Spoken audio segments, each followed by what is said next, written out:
Olá, mamães! Nós já conversamos sobre o Baby Blues e agora nós vamos falar de um assunto um pouquinho mais sério, que é a depressão pós-parto. Relembrando um pouquinho, né, o Baby Blues, ele trata daquela tristeza, daquela melancolia que a mamãe tem e que vai da primeira semana até 15 dias, pode durar até 15 dias, e que é uma questão fisiológica, ou seja, não precisa ter nenhuma intervenção para que ela passe, porque vai passar normalmente. Se não passar e a coisa começar a piorar e essa tristeza começar mais forte e o choro vier mais intensamente, a gente já tem que pensar num quadro de depressão pós-parto. A depressão pós-parto, ela tem uma diferença em relação ao blues, e eu acho que é importante salientar isso até para a mamãe e para a família poder ajudar na identificação, é que a depressão pós-parto, ela vem com uma questão muito importante e muito forte, que ela tira a vitalidade dessa mãe. E o que quer dizer isso? Ela perde o ânimo, perde a vontade, não só de cuidar do seu bebê, mas de fazer qualquer atividade. E ela vem também acompanhada de sensações muito fortes, inclusive de ideações suicidas. Ela pode vir acompanhada por essas ideações, o que é uma coisa já para se procurar uma ajuda. Por isso, diferentemente do Baby Blues, na depressão pós-parto é preciso que haja uma intervenção médica, ou seja, é importante e por isso fale com seu obstetra que ele pode lhe acompanhar, mas o importante é procurar uma ajuda psiquiátrica e uma ajuda de psicoterapia. E é importante falar com o obstetra, por quê? Porque ele pode ajudar na indicação de um psiquiatra que entenda mais desse período puerperal, porque hoje em dia existem medicamentos que podem ser utilizados no decorrer da amamentação sem prejudicar o bebê. Por isso é importante o encaminhamento para um psiquiatra especializado. O que a gente pode dizer sobre a depressão pós-parto é um alerta para que ela seja prevenida. Então, diferente também do Baby Blues, a depressão pós-parto pode ser prevenida. E como é que ela pode ser prevenida? Quando ela for acompanhada, quando a mamãe for acompanhada já durante a gestação. Então, se você sentir na gestação já algum sintoma que sinalize uma depressão, precisa ser comunicado ao obstetra. Por quê? As estatísticas dizem que 60% das mães que têm depressão pós-parto severa já tinham sintomas de depressão durante a gestação ou até mesmo antes dela. E eu não estou falando só de depressão, pode ser também qualquer outro transtorno como síndrome do pânico ou qualquer outro transtorno psíquico na gestante ou na família que possa sinalizar uma predisposição.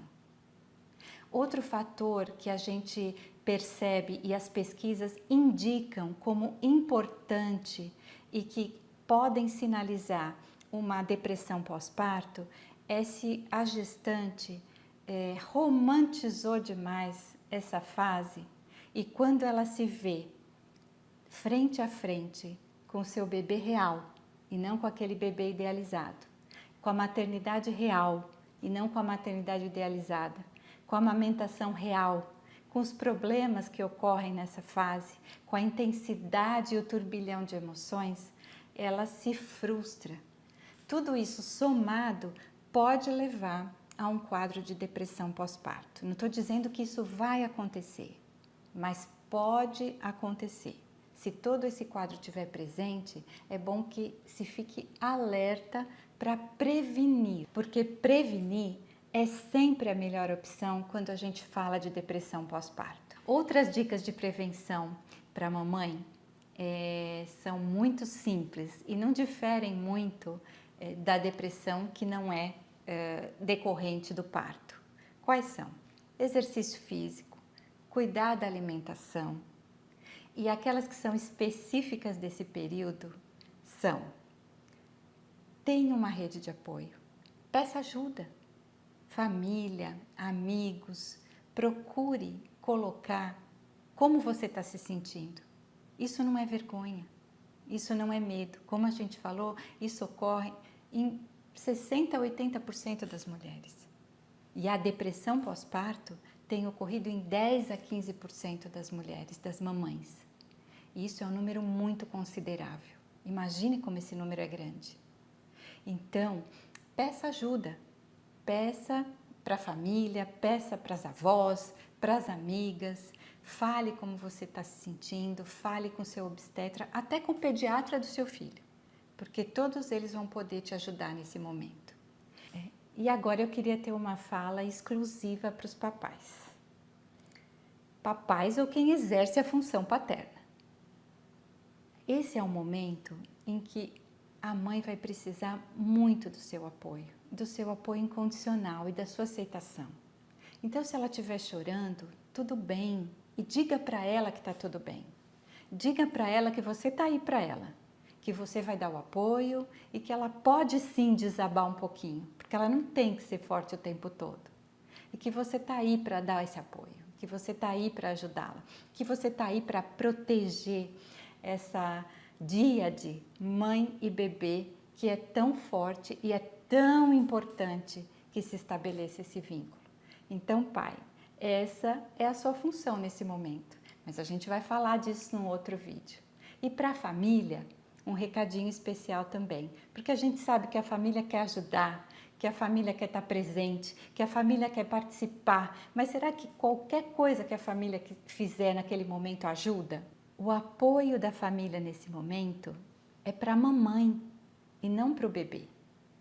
É a mamãe que está precisando desse apoio. É a mamãe que está invisível nesse momento, porque todos os olhares são para o bebê. E esse apoio, como é que tem que ser?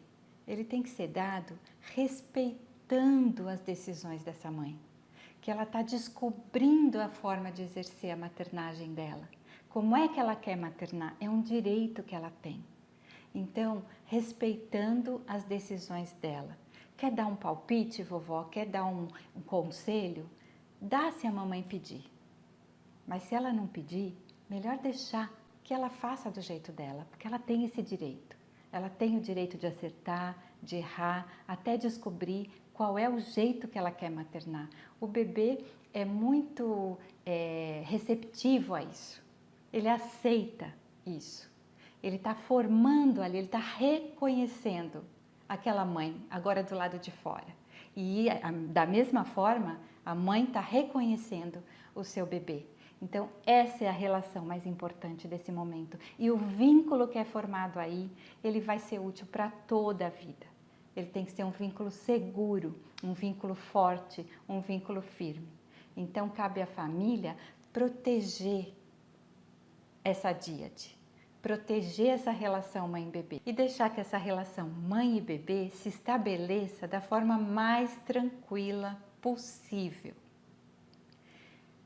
Mais uma coisa só para a gente terminar é o seguinte: mamãe, diante da impossibilidade de você ter o apoio da sua família nesse momento para tratar de questões emocionais, hoje em dia existem redes de apoio virtuais. Então tem blogs, tem sites, grupos de mães que falam só sobre esses temas e que podem nesse momento ajudar muito e trazer muito conforto, porque você vai perceber que todas estão passando pelo mesmo processo, sentem as mesmas coisas, têm as mesmas dúvidas e inseguranças, e isso pode te ajudar muito ou te acalmar muito para você passar por essa fase do puerpério.